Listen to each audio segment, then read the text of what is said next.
Hi, welcome back to Nessa's Nook. I was requested to show people how I can my chicken. Now, I usually like to do it in the half pint jars, but time is of the essence. I got so much stuff to do today and getting ready for surgery tomorrow and stuff. So I'm trying to get everything done. I had the chicken thawing in the refrigerator for the last couple days. So I'll bring you down here and I'll show you what I do and I'll bring you through the process. So there's the chicken. And I am not a fan of touching around meat, just to let you know. But when you can, obviously try to get as much of the fat off as you can.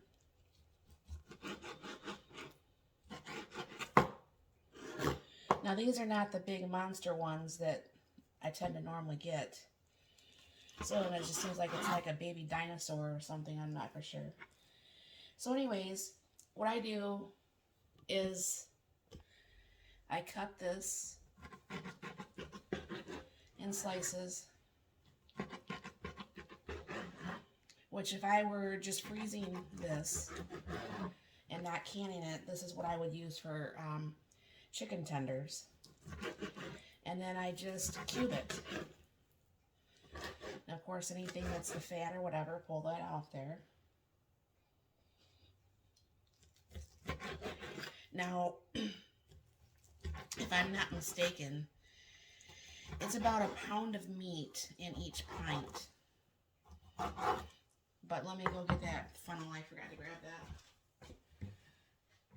that. Thankfully, one of my hands stayed clean during this process.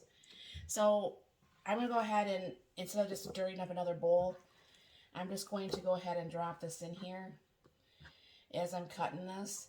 And I'll bring you back once a few of these are actually full. Alright, I got 4.5 pints out of that. Now what you're going to want to do is wash these rims very well. What I usually do is I move the towel around a couple times because, you know what I'm saying? It's meat and it's greasy. And then what I'm going to do is put the lids on these. Then I'll put the bands on. And then I will go ahead and get these ready for the canner. Now, I do not can my meat in liquid. I prefer it to be pretty much dry canned. And what will happen is this will actually have its own juice. And I was thinking about this fat that I had cut off. I'm going to try to grab some vegetables that I have around the house.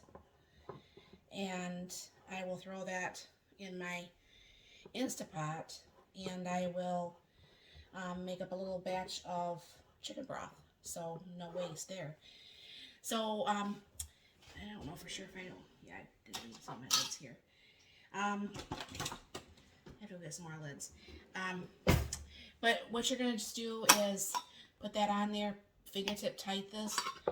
I do cook it over in the pressure canner for 75 minutes because these are pints.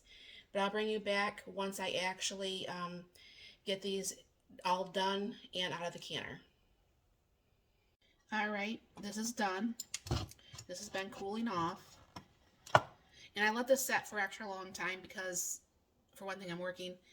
And I'm on break right now. And this way I know it's cooler and everything like that. But always open your jar away from you.